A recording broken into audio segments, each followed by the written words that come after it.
It's gonna drop below freezing tonight. Oh, look at that. There you go. We need to get this thing cleaned up and get back before it gets dark. Joey and his friends from the town head to Fish Lake, 60 kilometers away on the Yukon River. They plan to hunt a moose and bring it back. This winter is expected to be tougher than any before, so they are preparing everything in advance. Their only summer access to Fish Lake is a 35-kilometer-long winding creek. They thought only the area north of the town was affected by wildfires, but the forest on the way to Fish Lake was also burnt. This area is home to the moose they rely on for survival. The fire forces large animals to leave, and many large trees have fallen into the creek, blocking their only access route.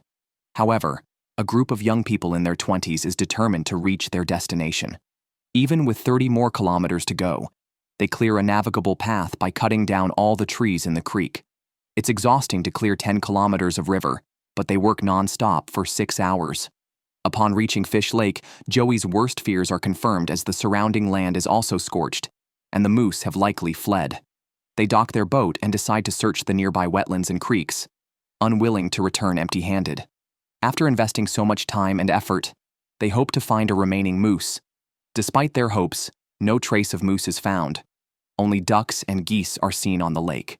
Hunting large animals like moose this year means they may need to search farther afield. Meanwhile, Moore and Courtney in the town assess their losses.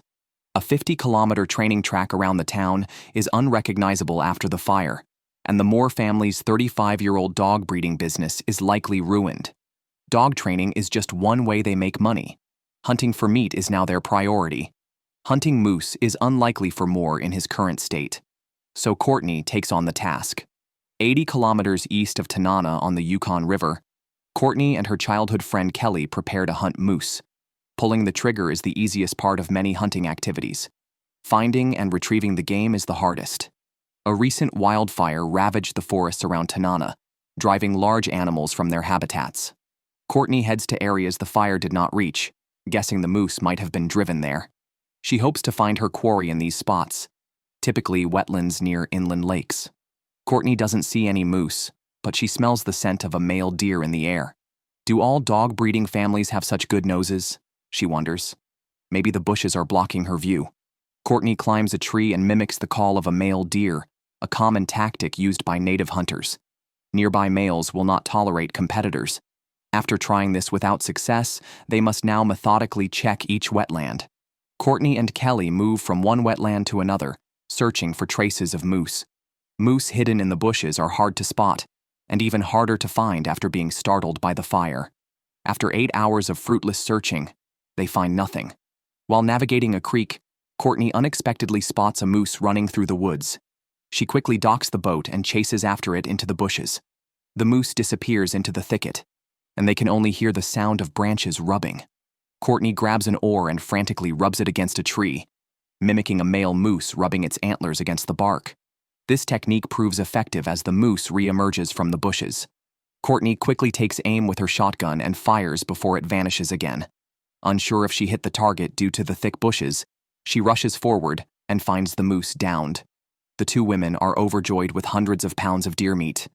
Courtney stares at the large animal, momentarily stunned, before beginning the butchering work. They have hunted a young male moose, yielding not much meat but enough to sustain a family through the winter. They remove the hide and cut the meat into blocks for bagging. Lacking the strength to carry large chunks of meat, they transport them in smaller amounts back to their boat for the return journey. Hours later, Courtney proudly returns home with the moose head, the first in the town to hunt a moose this season. She smokes the meat in a smokehouse she built, securing their food for the winter. 50 kilometers southeast of Tanana at Fish Lake, Joey and his friends go hunting for moose. They've been searching the area for 3 days without a trace of the animals, making them question if the moose have truly left their traditional hunting grounds. Clearing the passage to this area after the wildfire was time-consuming, and they cannot accept returning empty-handed. Joey suggests searching further afield, in areas they've never hunted before, unsure if the fire-affected regions still have game. Fortunately, the damage here is less severe, with some trees and grasslands still intact. Joey looks for willow forests and grassy wetlands, the moose's favorite foods. If moose are nearby, they'll likely be found here. They proceed slowly by boat until a moose darts through the bushes. They immediately dock and rush out with their shotguns, determined not to let their winter's meat escape. A dark figure appears at the edge of the forest, their long-sought prey. Joey aims and then realizes it's a doe without antlers. After such a long chase, he discovers it's a doe, which he refuses to hunt, adhering to the hunter's ethical line. A doe can produce up to 20 calves in her lifetime, and hunting one is akin to erasing their own future. It's moose hunting season, and finding a doe is still good news. They don't need to search far for a buck now. They decide to stay near the doe, waiting for a buck, which is sure to appear, attracted by love. Their theory is confirmed by the presence of fresh droppings and urine marks from a buck in the nearby woods, his way of attracting does. Joey is certain the buck is hiding somewhere in these woods. To lure him out quickly, he uses special techniques, mimicking the buck's call and rubbing a plank against the tree. During the mating season, a buck will not tolerate competitors in his territory and will come out to fight upon hearing another buck, battling for mating rights. Joey steps out of the woods into a clearing and immediately notices a restless moose nearby. He strides forward and raises his rifle, confirming it is a legally huntable male. Seizing this rare opportunity, he shoots as soon as it comes into range. Today's rifle is not high caliber, so the kill is not instant. He must chase the wounded animal, which soon collapses. Joey is thrilled to see the moose down, its antlers with 2 tines indicating it is about a 3-year-old young buck, weighing around 800 pounds. If rationed, the meat could sustain 2 to 3 families through the winter. They drag the moose away from a puddle to begin butchering. Hunting this buck not only provides hundreds of pounds of meat, but also signals to other villagers that hunting is still viable here.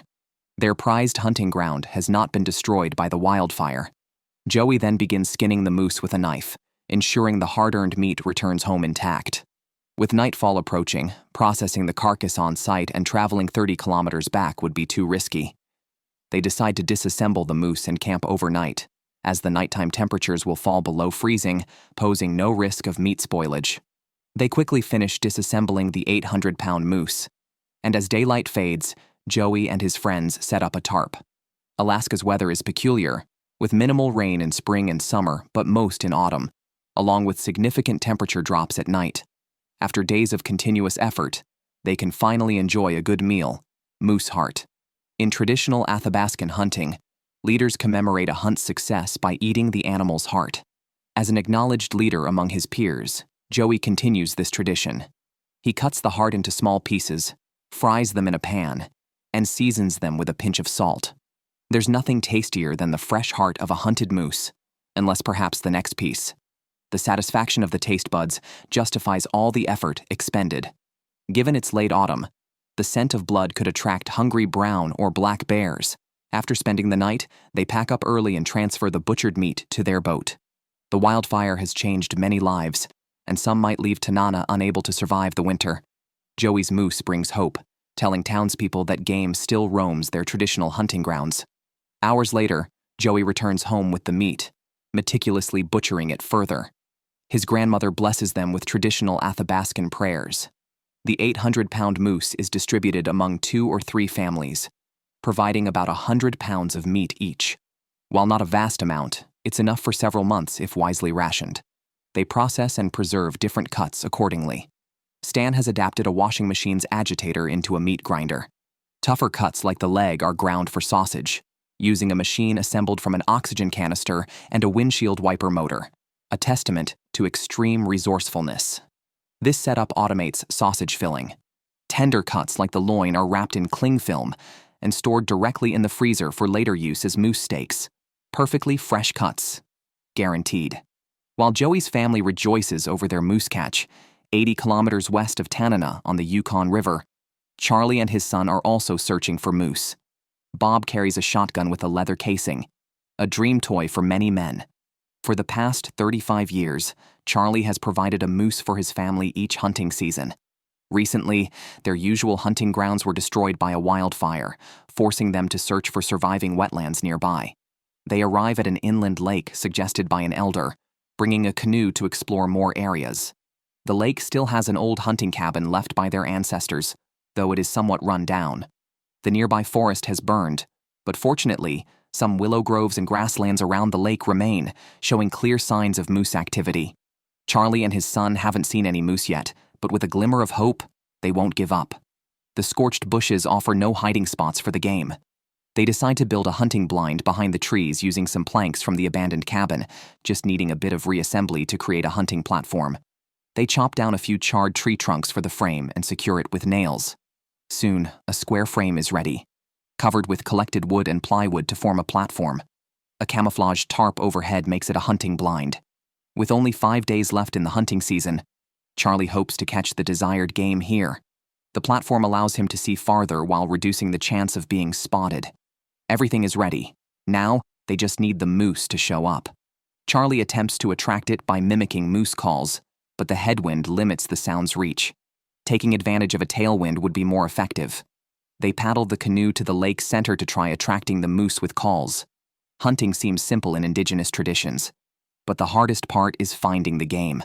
Charlie, having hunted with elders since he was 7 or 8, knows the moose calls and habits well.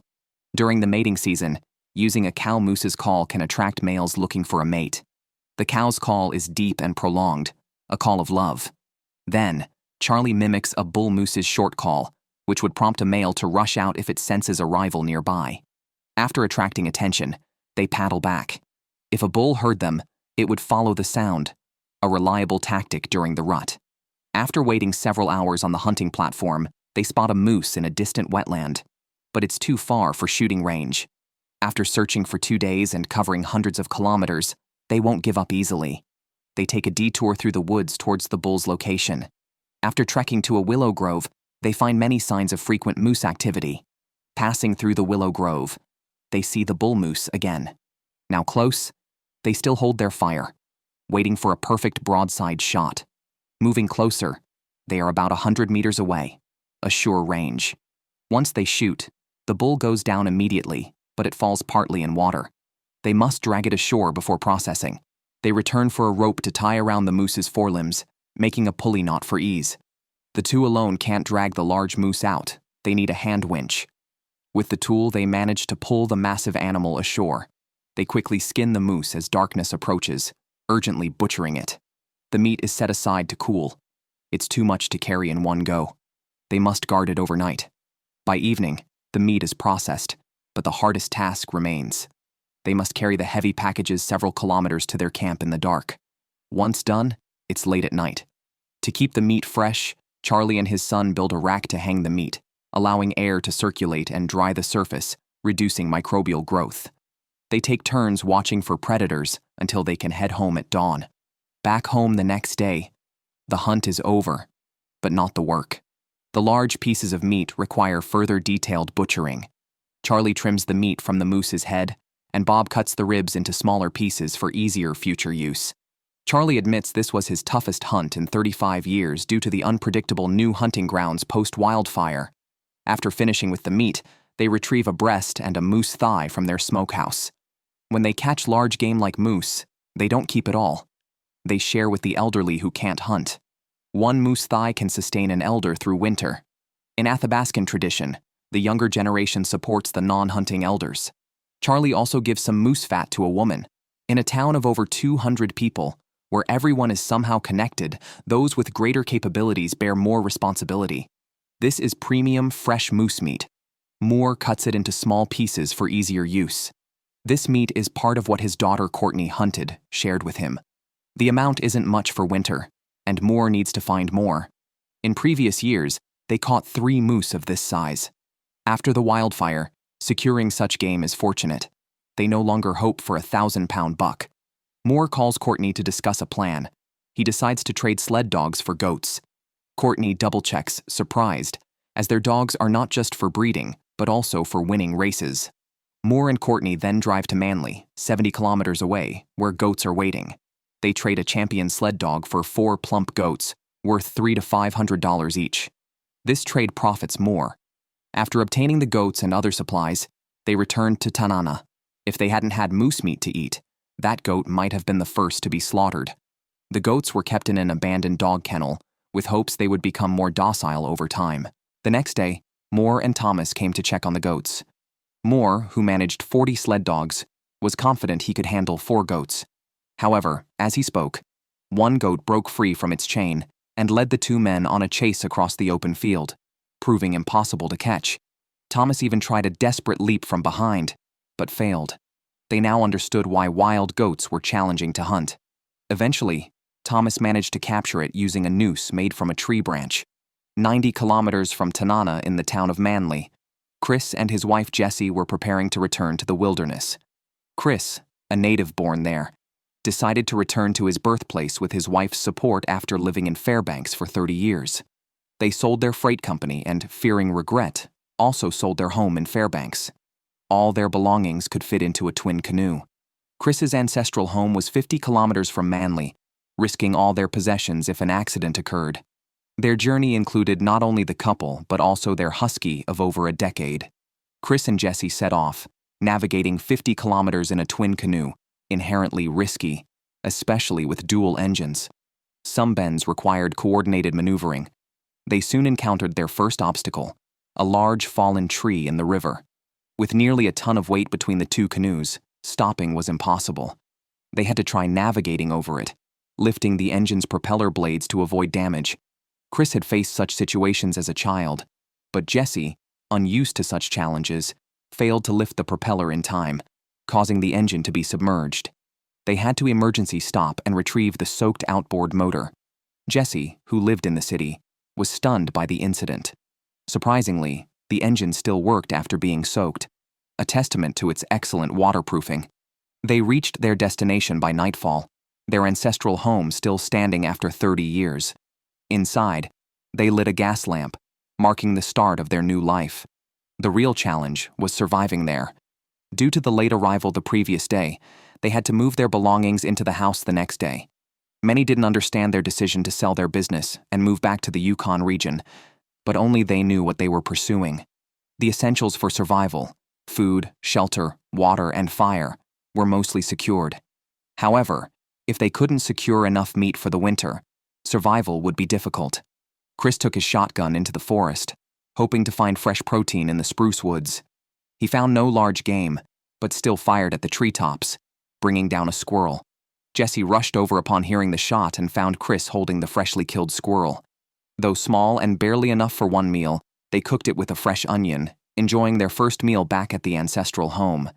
Despite the scarcity of meat, the flavor was satisfactory. Small game could barely sustain them through the winter. They needed large amounts of fat and meat. Chris decided to hunt larger animals like moose.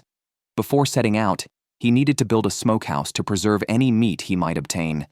He planned to construct a frame from tree trunks and cover it with tin tiles. With only 4 days left in the hunting season, they had to build a temporary smokehouse quickly. For Chris and his wife, who had lived in the city for 30 years, even building the simplest smokehouse posed many challenges.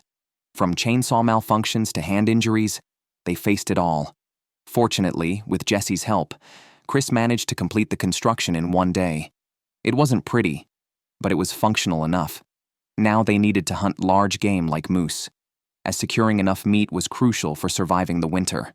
They had only 48 hours left, as the hunting season was ending in 2 days.